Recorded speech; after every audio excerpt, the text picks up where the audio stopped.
If you beat an animal once, it will be cautious around you. If you beat an animal twice, it will cower away. If you beat an animal for a third time, it will learn to hate you and snarl at the very thought of your existence. Ladies and gentlemen, the average Star Wars fan is this animal.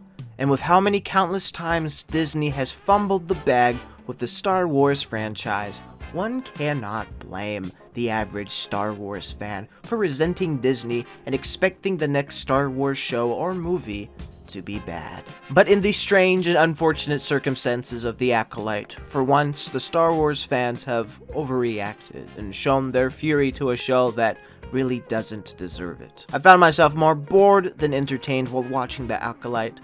But to go as far as to say that this show is the worst thing to ever come out since The Last Jedi and The Rise of Skywalker, content that once again tarnishes and disrespects the established Star Wars canon?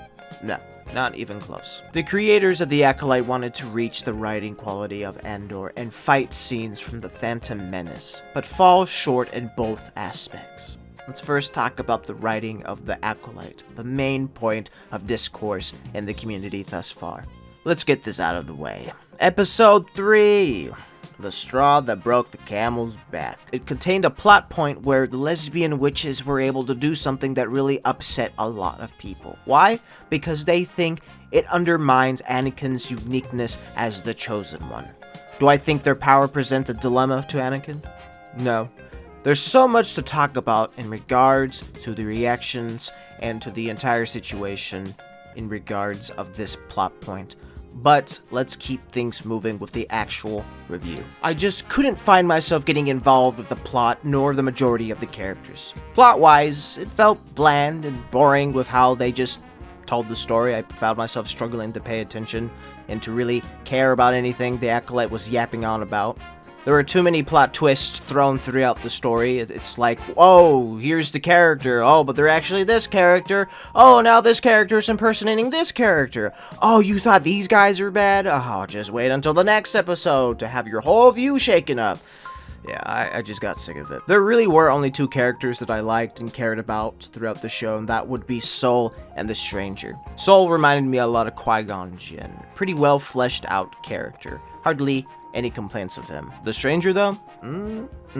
Fucking love them. In my first impressions video I made earlier, I was afraid that the writers were going to make the Sith Lord be a spooky ghost that posed little to no threat to the characters, but boy, was I wrong. This motherfucker kicked ass. The show did not hold back in showing the threat that the Stranger was. Not only that, but the writers gave depth to the character as well. So instead of being one singular tone, we saw the Stranger in different perspectives, which served to enrich the character. Every other character was meh, okay. In terms of dialogue, there was maybe one or two lines that went hard, but beyond that, it was mediocre. At least there wasn't a lot of dialogue in this show that made you want to pull your hair out. So I guess we break even, in a sense. The fight scenes were cool, absolutely better than what we got from Ahsoka, but is it enough to forgive every other lackluster aspect of the show? No.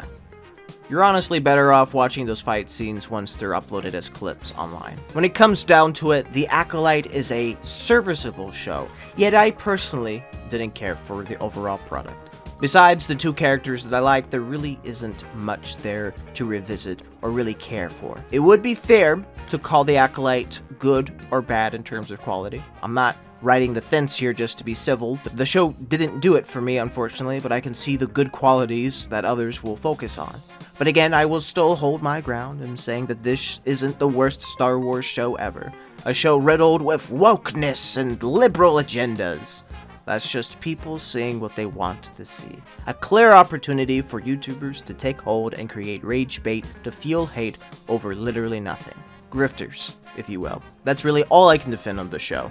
Anything else is fair game. All in all, I would give The Acolyte 5.5 lesbian space witches out of 10. Thanks for watching my review. Feel free to tell me what y'all thought in the comments.